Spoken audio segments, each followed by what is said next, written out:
ഏറ്റവും first point എന്ന് പറഞ്ഞു കഴിഞ്ഞാൽ ഡെയിലി 10 മിനിറ്റ്സ് ഇംഗ്ലീഷ് ലിസണിങ്. ദിവസവും 10 മിനിറ്റെങ്കിലും ഇംഗ്ലീഷ് കേൾക്കണം. എന്തുകൊണ്ടാണ് ഇംഗ്ലീഷ് കേൾക്കണം എന്ന് പറയുന്നത്? നമ്മൾ എയിം ചെയ്യുന്നത് എന്തിനാണ്? ഇംഗ്ലീഷിൽ കഥ എഴുതാനല്ല, ഇംഗ്ലീഷിൽ പ്രസംഗിക്കാനല്ല, ഇംഗ്ലീഷിൽ വായിച്ച് മനസ്സിലാക്കാനല്ല, മറിച്ച് എന്താണ്? ഇംഗ്ലീഷിൽ സംസാരിക്കാൻ. അപ്പോൾ സംസാരം എന്ന് പറയുന്ന സംഭവം കേൾവിയുമായിട്ടാണ് കണക്റ്റായിരിക്കുന്നത്. പത്രം വായിച്ച് സംസാരിക്കാൻ പറ്റില്ല, ഗ്രാമർ പഠിച്ച് സംസാരിക്കാൻ പറ്റില്ല.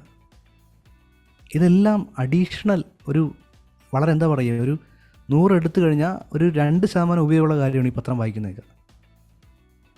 It is of no use.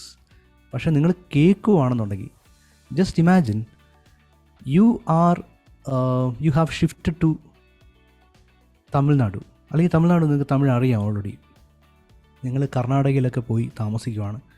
ഒരു 6 മാസം അല്ലെങ്കിൽ 1 വർഷം കഴിയുമ്പോൾ ഓട്ടോമാറ്റിക്കലി നിങ്ങൾ കന്നഡ സംസാരിക്കും.